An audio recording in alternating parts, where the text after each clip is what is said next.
by the gentle suction which is developed. हाँ जी, ये कैसे डेवलप किया जाता है? If the paper has got small size pores in it, ठीक है, अगर पोर्स छोटे हैं और फिल्ट्रेशन फास्ट नहीं हो रही तो फिर हम जेंटल सेक्शन अप्लाई करेंगे। तो नेक्स्ट है बेटा water insoluble organic compound. Water insoluble organic compound जो है ये prepared by the reaction of the salicylic acid with the mixture of the acetic acid and acetic anhydride, the method used to separate। यहाँ पे ये होता है कि जब हम सैलिसिलिक एसिड का रिएक्शन करते हैं ना एसिटिक एसिड से, तो एस्पिरिन बनती है जिसे हम डिस्प्रिन भी कहते हैं, इसकी यानी टेबलेट भी मिलती है। तो ये इनसॉल्युबल होता है इन वाटर। तो इसको सेपरेट करने के लिए फिर हम कौन सा प्रोसेस यूज कर रहे हैं बेटा? फिल्ट्रेशन प्रोसेस, ठीक है जी। तो नेक्स्ट है during filtration the tip of the stem of the funnel should touch the side of the beaker to avoid. ये देखें इसका जो ये स्टेम है ये साइड ऑफ द बीकर के साथ टच होना चाहिए to avoid the splashing of the liquid, ताकि स्प्लैशिंग ना हो, ठीक है बेटा। उसके बाद है जी next, which of the following can't be filtered by sintered glass crucible. Sintered glass crucible से हम किसको फिल्टर नहीं कर सकते? ये बेटा जी चार्ली इसका आंसर है कंसंट्रेटेड HF यानी कंसंट्रेटेड सल्फ्यूरिक ये HF हाइड्रोजन फ्लोराइड या हाइड्रोफ्लोरिक एसिड, क्योंकि ये ग्लास के साथ रिएक्शन कर जाता है, तो इस केस में हम सिंटर्ड ग्लास क्रूसिबल यूज नहीं कर सकते हैं, ठीक है। ये मैंने आपको बताया भी अभी। इसी तरह से बेटा नेक्स्ट है without suction pump filtration is very slow process, ठीक है। बीटा आंसर होगा, ये गलती से अल्फा लिखा हुआ है, बीटा आंसर है, स्लो प्रोसेस होगा ये, ठीक है जी, अगर हम सक्शन नहीं लगाते हैं तो। उसके बाद है नेक्स्ट कि इसमें जो टेक्निक्स हम यूज करें वो है बेटा जी फिल्ट्रेशन के बाद क्रिस्टलाइजेशन, ठीक है। तो क्रिस्टलाइजेशन में अब ये देखिए सबसे पहले इसकी definition, separation of solid as crystals when hot saturated solution is cooled, ठीक है। इसमें ये होता है कि जो सॉल्युबल सॉल्यूट है ना उसको सेपरेट किया जाता है, ठीक है। और इसका बेटा बेसिक पर्पस या बेसिक प्रिंसिपल ये है कि ये सॉल्यूट जो है ये लो टेम्परेचर पर कम डिजॉल्व हो और हाई टेम्परेचर पर ज्यादा डिजॉल्व हो, बॉइलिंग पॉइंट पर ज्यादा डिजॉल्व हो, तो फिर हम ऐसी सब्सटेंसेस की क्रिस्टल्स इजीली गेन कर सकते हैं, ठीक है। जैसे देखिए ना बोरेक्स है, तो बोरेक्स जो है ये लो टेम्परेचर पर बहुत कम हद तक डिजॉल्व होता है, ठीक है, सिर्फ 3 ग्राम डिजॉल्व होता है ये 10 डिग्री सेल्सियस टेम्परेचर पर।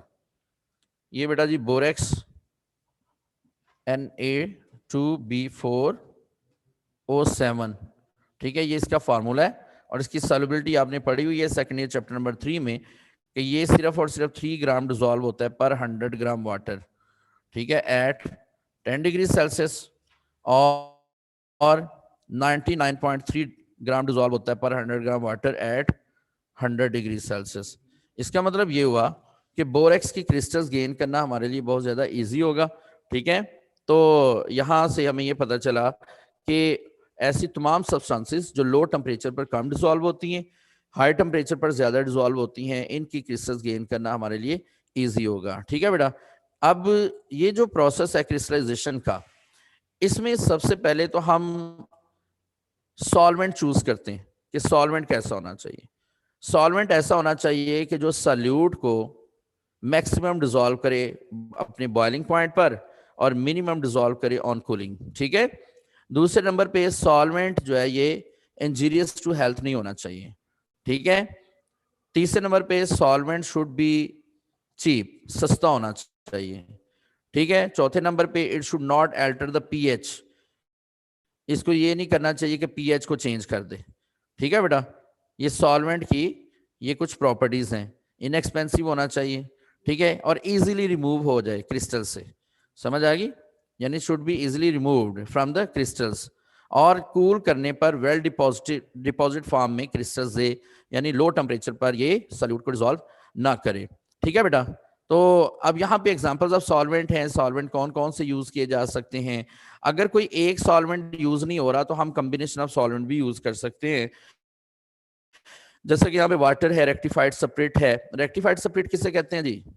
95% एथेनॉल को, ठीक है बेटा, ये रेक्टिफाइड सेपरेट है। इसी तरह एथेनॉल है, फिर उसके बाद बेटा डाइथाइल ईथर यूज किया जा सकता है, एसीटोन यूज किया जा सकता है, ठीक है। तो अगर सॉल्वेंट जो है ये इनफ्लेमेबल हो, यानी ऐसा सॉल्वेंट जो आग पकड़ लेता है, तो उस केस में हम वाटर बाथ यूज करेंगे, यानी वाटर में इसको हीट करेंगे। ठीक है बेटा। तो नेक्स्ट है कि सॉल्वेंट के बाद सेकंड जो इसमें स्टेप आता है वो प्रिपरेशन ऑफ सैचुरेटेड सॉल्यूशन। जब हम सॉल्वेंट चूज कर चुके होते हैं तो हम सैचुरेटेड सॉल्यूशन बनाते हैं। ठीक है बेटा।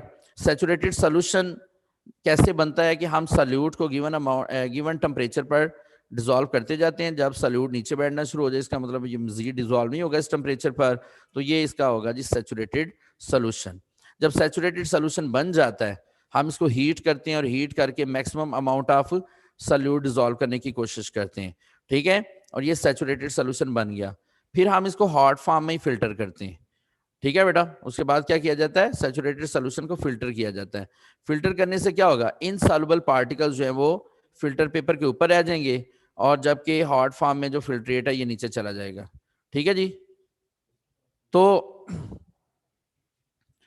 याद रखिएगा ड्यूरिंग फिल्ट्रेशन ये जो सुपर सैचुरेटेड सॉल्यूशन बनाया था हमने ये ठंडा भी हो सकता है। अगर ये ठंडा हो जाएगा तो प्री मैच्योर क्रिस्टल बनाएगा। ठीक है।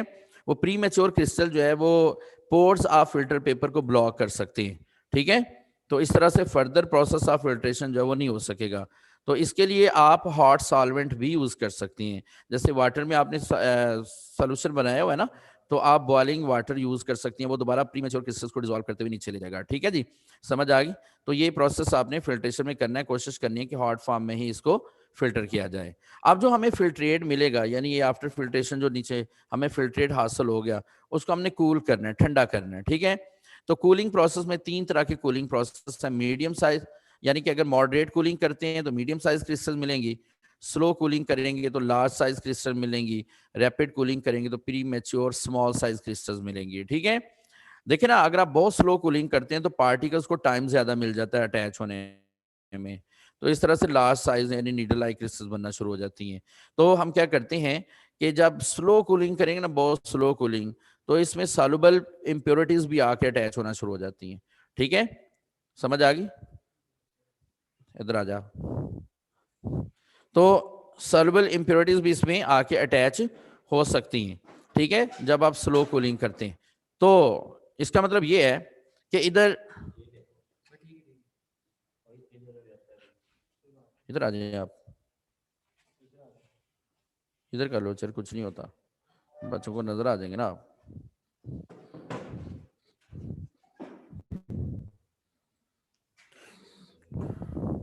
तो सिर्फ एक बच्चे ही है क्लास में?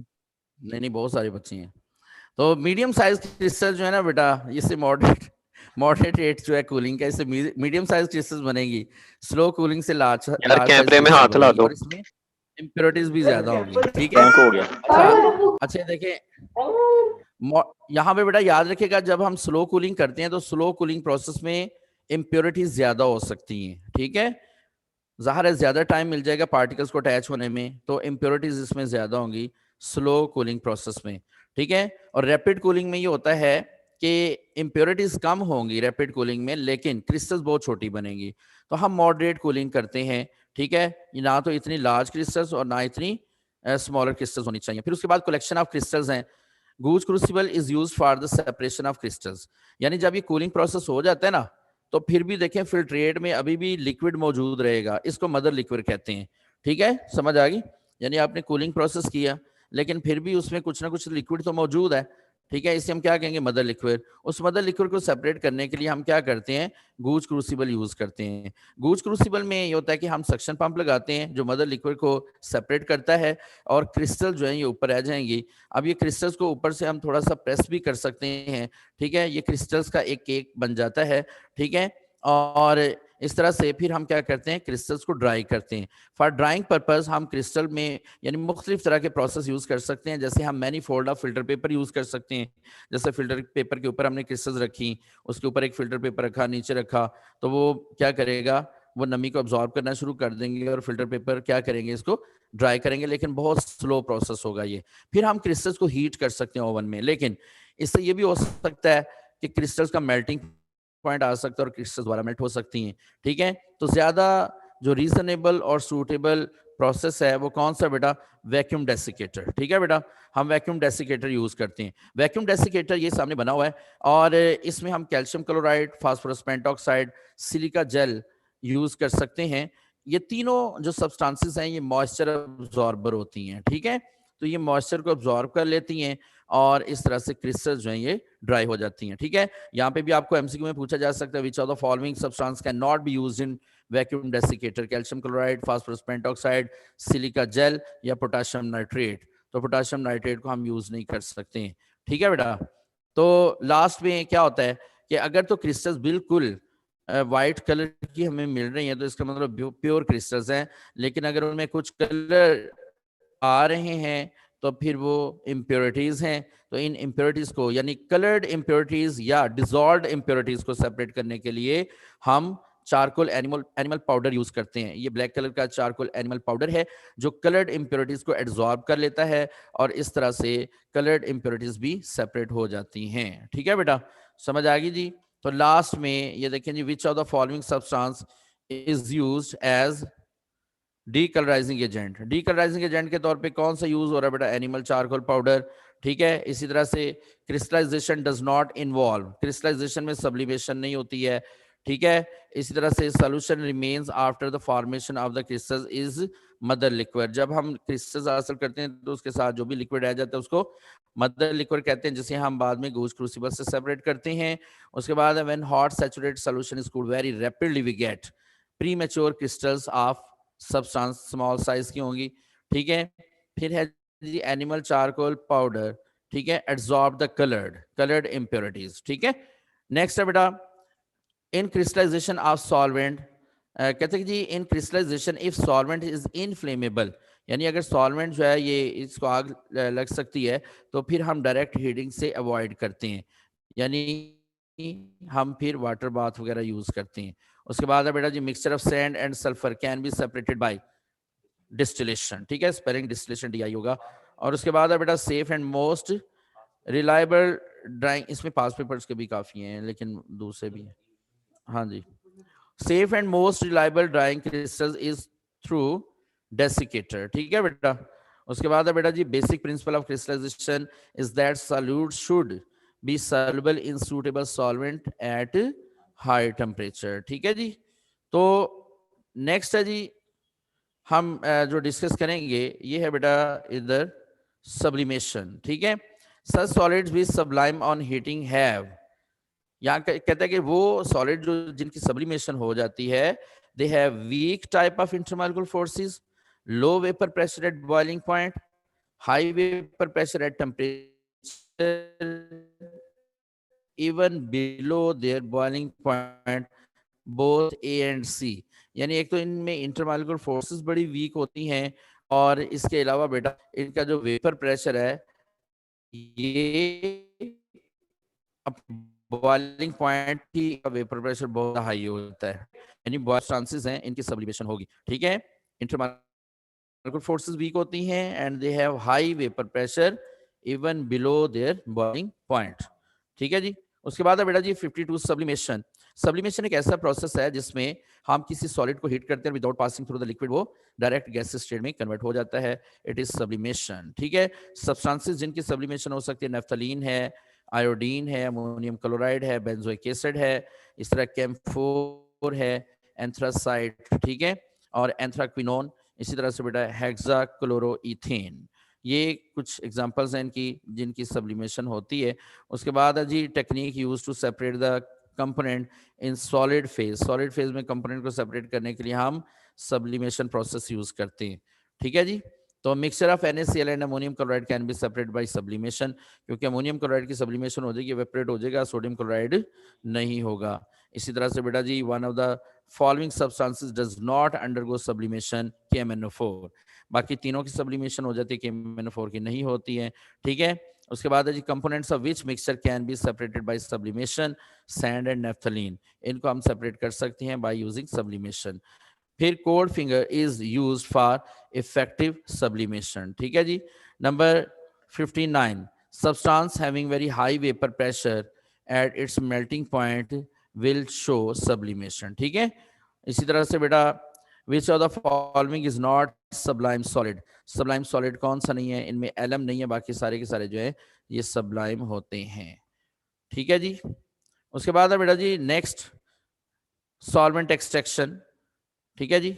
सॉल्वेंट एक्सट्रैक्शन जो है ना बेटा, ये ऐसी एक टेक्निक है जिससे हम क्या करते हैं कि दो इनसॉल्युबल सॉल्वेंट में से सॉल्यूट को सेपरेट करते हैं। ठीक हो गया। तो अब ये कैसे, यहाँ पे ये देखें जी, सॉल्वेंट एक्सट्रैक्शन है। Solute can be separated from the solution bye shaking the solution with the solvent in which the solute is more soluble and the added solvent does not mix with the solution। जैसे suppose कीजिए कि ये एक beaker है और इसमें हमने water में आयोडीन मिक्स की हुई है। ठीक है, यानी वाटर प्लस आयोडीन है। तो वाटर में जब आयोडीन होगी इसका कलर होगा ब्राउन। ठीक है, अब वाटर से हम आयोडीन को सेपरेट नहीं कर सकते हैं। कैसे? अगर आप कहते हैं कि हम इसको हीट कर दें और वाटर वेपोरेट हो जाएगा और आयोडीन सॉलिड आ जाएगी, तब भी नहीं होगा, क्योंकि दोनों के दोनों वेपोरेट होना शुरू हो जाते हैं। ठीक है, आयोडीन की सब्लिमेशन हो जाएगी, वाटर वैसे ही वेपोरेट हो जाएगा। तो हीटिंग से हम इनको सेपरेट नहीं कर सकते। हम फिल्टर नहीं कर सकते, मतलब यहाँ पे क्रिस्टलाइजेशन भी नहीं यूज होती, फिल्ट्रेशन भी नहीं यूज होती, सब्लिमेशन भी नहीं यूज होती।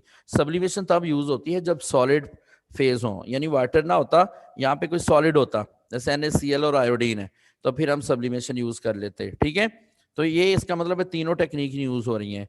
तो फिर क्या किया जाता है कि इस सोल्यूशन को किसी ऐसे सॉल्वेंट में ऐड किया जाता है कि ये वाला सॉल्वेंट और वो जो हमने सॉल्वेंट ऐड करे दोनों एक दूसरे में डिसॉल्व ना हो। ठीक है, लेकिन जो सल्यूट है इन दोनों में से किसी एक में ज्यादा डिसॉल्व हो। जैसे हम वाटर और आयोडीन का सोल्यूशन जो है ना बेटा, इसको ईथर में डिसॉल्व कर लेते हैं या इसको CCl4 में डिसॉल्व कर लेते हैं। ठीक है, अब आयोडीन क्या करेगी बेटा, iodine will move towards the CCl4। Iodine जो वो CCl4 में जाएगी, ठीक है, वाटर में कम होगी, तो वाटर में से जब CCl4 में आयोडीन मूव करना शुरू कर देगी ना, तो क्यों ऐसा हो रहा है? क्योंकि आयोडीन नॉन पोलर है, ठीक है, और CCl4 भी नॉन पोलर है। ये मॉलिक्यूलर स्टेट में दोनों तो ज्यादा डिसॉल्व होंगी, लेकिन वाटर में आयोडीन डिसॉल्व होती है किस फॉर्म में बेटा? ट्राई आयोडाइड आयंस की फॉर्म में।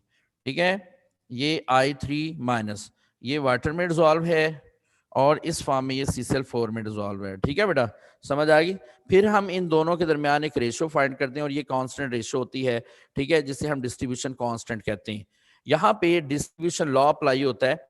एक्चुअली आयोडीन खुद को डिस्ट्रीब्यूट कर रही है बिटवीन टू इमिसिबल सॉल्वेंट्स। कौन कौन से? Water and CCl4। ठीक है, और ये कांस्टेंट रेशो से इनमें डिस्ट्रीब्यूट होगी, जिसे हम कांस्टेंट रेशो से अगर डिस्ट्रीब्यूट होगी तो इस कांस्टेंट को हम डिस्ट्रीब्यूशन कांस्टेंट कहते हैं। ठीक है जी, के से हम इसको रिप्रेजेंट करते हैं। ये इसकी वैल्यू है बेटा कि solute in organic layer over solute in aqueous layer. ठीक है, यानी ऑर्गेनिक लेयर में अगर सॉल्यूट ज्यादा डिसॉल्व हो रहा है तो के की वैल्यू ज्यादा होगी।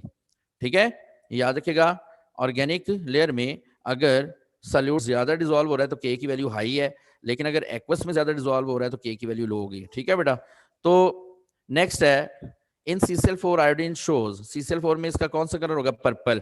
ठीक है, वाटर में ब्राउन। और उसके बाद है जी to achieve a good separation the two liquids are gently shaken to increase their area of contact. अगर हम यानी कि सेपरेशन करना चाह रहे हैं, और सेपरेशन के लिए हम क्या करेंगे बेटा कि टू लिक्विड्स को जेंटली शेक करेंगे। शेक क्यों करेंगे? ताकि इनका एरिया ऑफ कंटेक्ट बढ़ जाए और सल्यूट जो है वो दोनों के साथ टच हो और दोनों में डिसॉल्व हो। ठीक है बेटा, समझ आ गई? तो शेक किया जाता है to increase their area of contact. उसके बाद है बेटा जी next, in solvent extraction ether is used to separate products of an organic synthesis from water. ठीक है, यानी वाटर से अगर हमने सॉल्यूट को मूव करना हो तो हम क्या करते हैं? फिर ईथर एज सॉल्वेंट यूज करते हैं। ठीक है, वो ईथर में ज्यादा डिसॉल्व होना शुरू हो जाएंगे। तो उसके बाद बेटा solvent extraction method is particularly useful technique for separation when product to be separated is volatile और थर्मली स्टेबल। ठीक है, जब प्रोडक्ट वोलेटाइल और थर्मली स्टेबल है तो हम क्या यूज करेंगे बेटा? Solvent extraction. लेकिन अगर प्रोडक्ट वोलेटाइल और थर्मली अनस्टेबल हो तो फिर हम सब्लिमेशन यूज करते हैं। ठीक है बेटा, तो नेक्स्ट है जी नंबर 74 स्लाइड है, component which mixture can be easily separated by the solvent extraction. किसको हम सॉल्वेंट एक्सट्रैक्शन से सेपरेट कर सकते हैं? Iodine plus aqueous potassium iodide, यानी वाटर है ना, एक्वस मतलब वाटर, यानी आयोडीन वाटर में है, तो इसको सेपरेट करने के सर लिए फर्स्ट हम टू के लिए solvent sublimation extraction use use करेंगे, और बी इसमें ऑप्शन। इसमें इसमें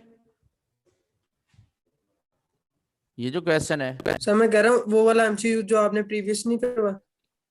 अच्छा हाँ जी उसमें, ठीक है ठीक है। ये सैंड और नेफ्थलीन को सेपरेट करने के लिए सब्लिमेशन यूज होगी, सैंड और सोडियम क्लोराइड को सेपरेट करने के लिए हम फिल्ट्रेशन यूज करेंगे, ठीक है। आयोडीन और सैंड को सेपरेट करने के लिए भी हम सब्लिमेशन यूज कर सकते हैं। आयोडीन और एक्वस KOH को सेपरेट करने के लिए सॉल्वेंट एक्सट्रैक्शन यूज होगा, ठीक है जी।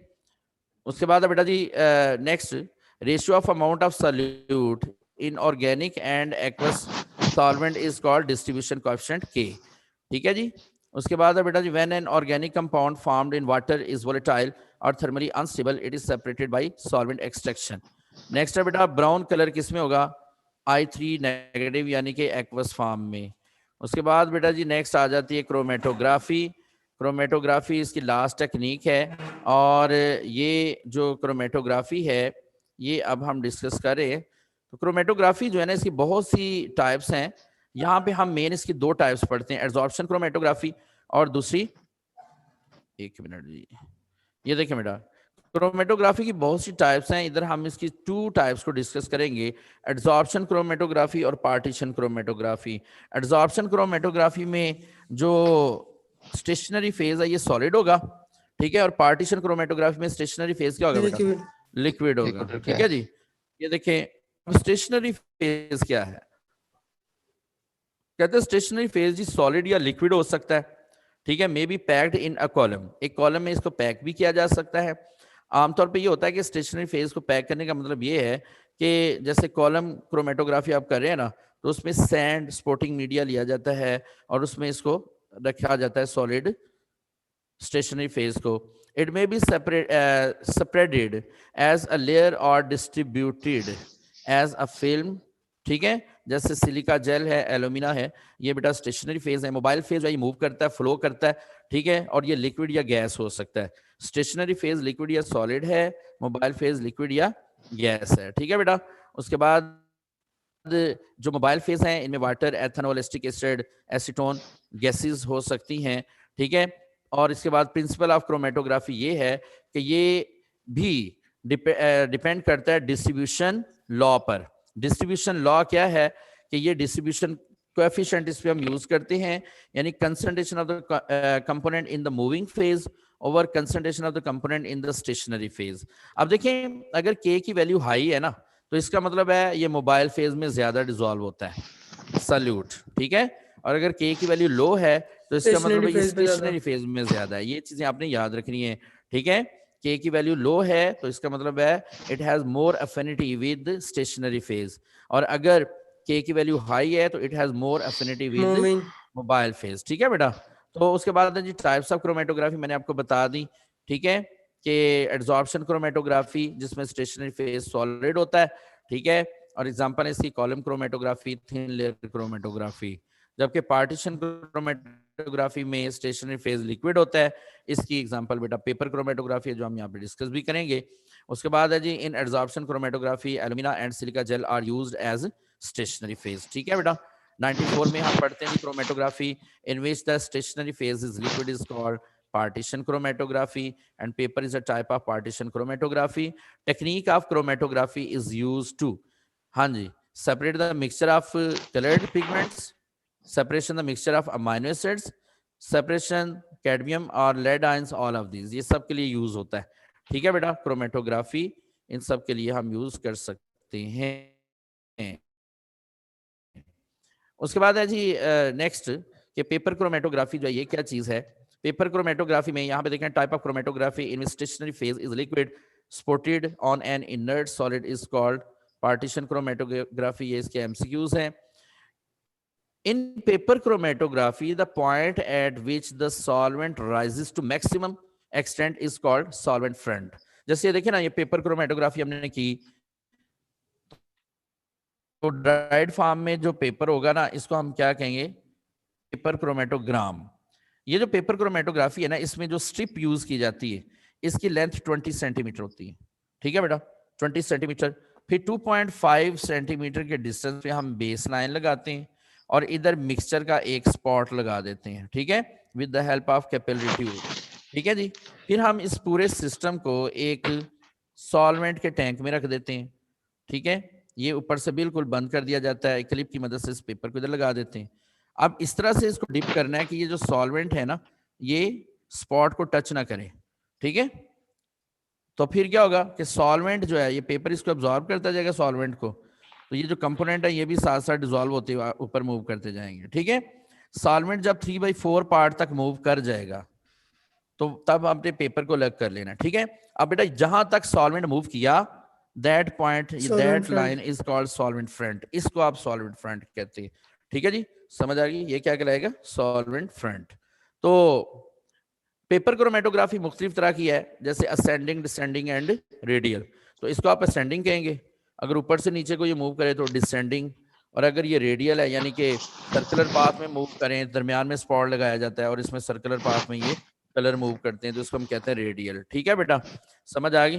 तो ये बेटा जी इसके यानी कि पेपर क्रोमेटोग्राफी के कुछ मेन पॉइंट्स हैं, ये 3 तरह की होती है, असेंडिंग, डिसेंडिंग, रेडियल। और उसके बाद बेटा जी पेपर क्रोमेटोग्राफी में आरएफ वैल्यू हम मेजर करते हैं, यानी distance travelled by the component from the original spot divided by distance travelled by the solvent. जैसे ये सपोज कीजिए एक ए कंपोनेंट है, अब इसने जितना डिस्टेंस कवर किया उसको आप ऊपर लिख देंगे डिवाइडेड बाय टोटल डिस्टेंस, ठीक है। तो ये आरएफ वैल्यू एक ही आ जाएगी, और आरएफ वैल्यू हमेशा 1 से लेस होगी, क्यों, क्योंकि कंपोनेंट का डिस्टेंस जो है वो टोटल डिस्टेंस से क्या होगा, हमेशा कम ही होगा ना। तो value of RF is always less than 1। Okay बेटा जी, तो ये मैं आपको सेंड कर दूंगा ये स्लाइड्स, तो आप इनको डिटेल से पढ़ लीजिएगा, ठीक है। तो ये यूजेस ऑफ क्रोमेटोग्राफी